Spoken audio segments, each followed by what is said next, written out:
Drugari, jeste li gladni? Volite da klopate? Pred vama je pesma koja budi apetit, ali otkriva i surovu sudbinu i istinu, kako o svima nama, tako i o Žiki prasetu.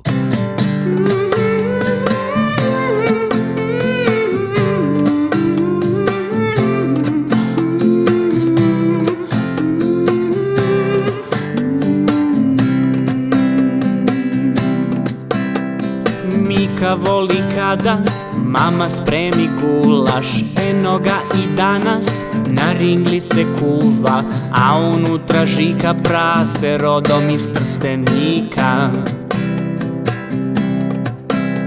Žika je trčkarao, srećan je odrastao, hranili ga dok za gulaš nije stasao. Jednoga su dana rešili da je Žika hrana.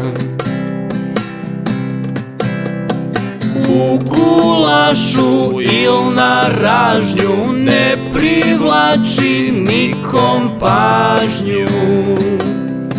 Kako Žika dolazi do creva, niko neće o tome da peva.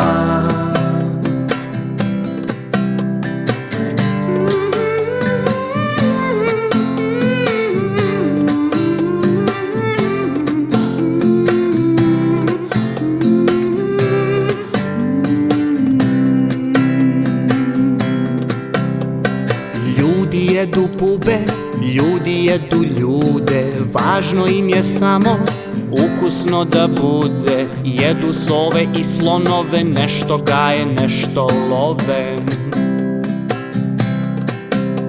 Zdravo je i može ti se, zato jedi Žiku. Svi ćemo završiti nekom na jelovniku. Svi smo deo lanca, ne slušaj vegetarijanca. U gulašu il na ražnju ne privlači nikom pažnju.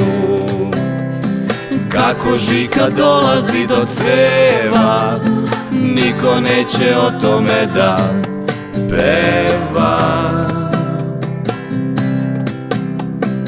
U gulašu il na ražnju ne privlači nikom pažnju. Kako Žika dolazi do creva, pitaj nek ti prizna tvoja mama.